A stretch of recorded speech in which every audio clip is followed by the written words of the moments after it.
What's going on, everybody? Kellen Anderson back with our second workout here in the quarantine from the YouTube channel.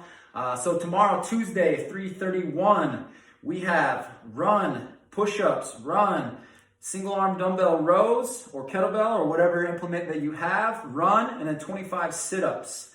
So we're going to talk about a few options that we can do for this workout, but we're going to get with the 6 rounds. Doing this for 6 rounds, you're going to look at 150 reps of each movement for the push-ups, rows. So that's going to be 150 each arm, which is going to be a little bit lighter weight, but it depends on what weight you have. So make it work for you. And then 25 sit-ups, 150 sit-ups total for that. And then the run, we're going to be running a little over 2 miles. Okay, so it's 3,600 meters. So 600 meters each round times 6 is 3,600. So we're getting 2 miles plus a quarter. So 2.25 miles. So we'll go ahead and go over this. The weight that I kind of suggested would be 25 for women, plus or minus, and then for men, same thing, plus or minus 35 pounds. So it depends on what you have, and I'll show you some variations that you can do.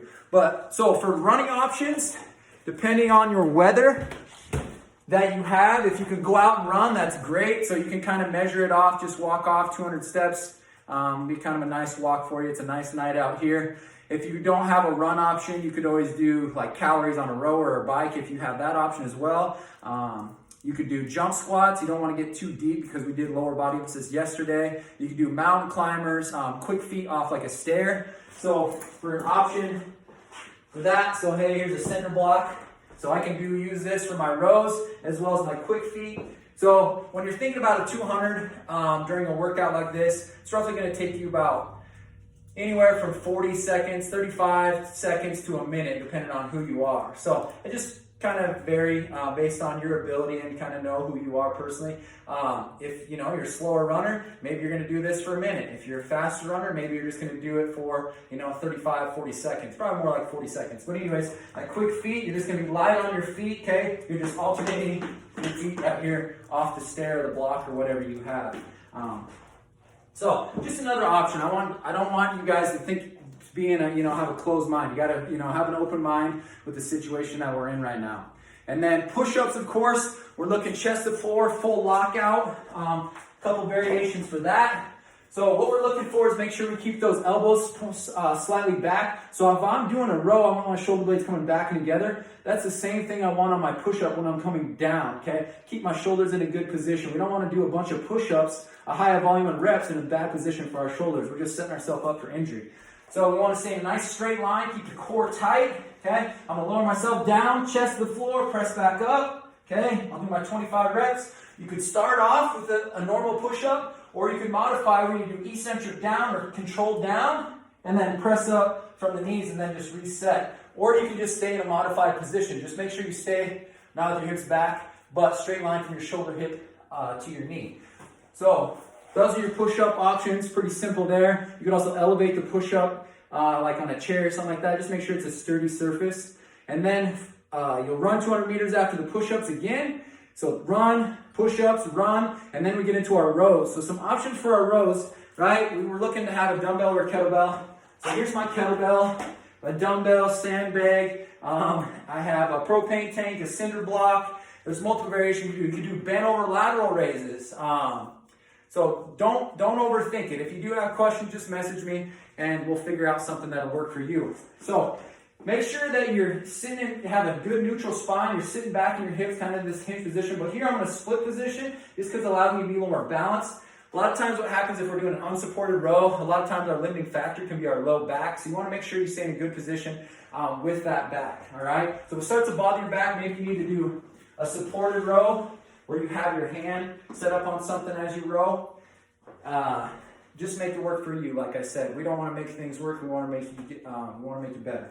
So here's the option that I would do with the kettlebell. Make sure when I pull, we're looking to make sure that shoulder blade is rotating on the rib cage, okay? So I don't want to pull that elbow high and have the shoulder shoot forward, just like we talked about on our push-up. That shoulder needs to come up and back as I pull, okay? I should feel this squeeze through the lat and everything on the posterior side of my back. So I'm here. I can put my hand on my knee if I want to. I can hold out to the side. I can row here. I can be kind of in a narrower stance in this hinge position, and then I can pull here as well, okay? I can do that with a dumbbell. Okay, like I said, if I'm doing single arm, unsupported, I'm gonna split my stance like this. Sit back through my hips, try to keep that torso parallel to the ground or somewhat close to. You don't wanna be way up here. So I'm pulling back more towards my hip a little bit. I'll do 25 with the left, 25 with the right. A couple other options that we have. Propane tank, of course, I'm here, okay? Doing my rows. Cinder block. It's gonna be awkward doing it with one hand. So you kind of split your hands on this and then just do 50 rows right here, okay? Pulling to your chest. Multiple options. We have bent over lateral raises. Maybe you have canned food or whatever it is. You can find something you can hold on to. Books, okay? Shoulder blades back and down. Slight elbow bend. Shoulder blades are coming back and together as you do that in that hinged position with that neutral spine. Sandbag option or duffel bag or whatever you have available, backpack. Doing your rows here. Okay. Biggest thing is we're rowing with a good position. Once you do 25 each arm, another option you can do is a band. So if you have one band, you can step your feet in it, reach down, take a tension that feels comfortable for you, get in this good hinge position. I'm going to do 25 with my left, and then the same thing, 25 with my right, okay? Notice how my elbow and my shoulder, right, are kind of parallel to my torso, okay? I'm not pulling that elbow way past my body. After you do your 25 rows each arm, you're then going to run again, and then you're going to 25 sit-ups. So it's going to be a butterfly position with your legs. You want to focus on sitting up nice and tall at the top, okay? Not rounded over. You're going to go back, touch your shoulders, your hands on the ground, sit up nice and tall, okay? Shoulders stacked over top the hips, touch your toes or your hands in front of your feet here.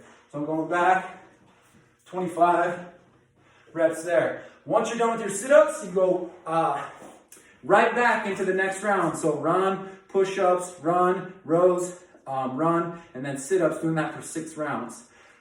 Let me know what your weight is for the rows. Post your time to the comments in YouTube or to our GroupMe chats that we have. Good luck with the workout. Hope you enjoy it. We'll see you next time.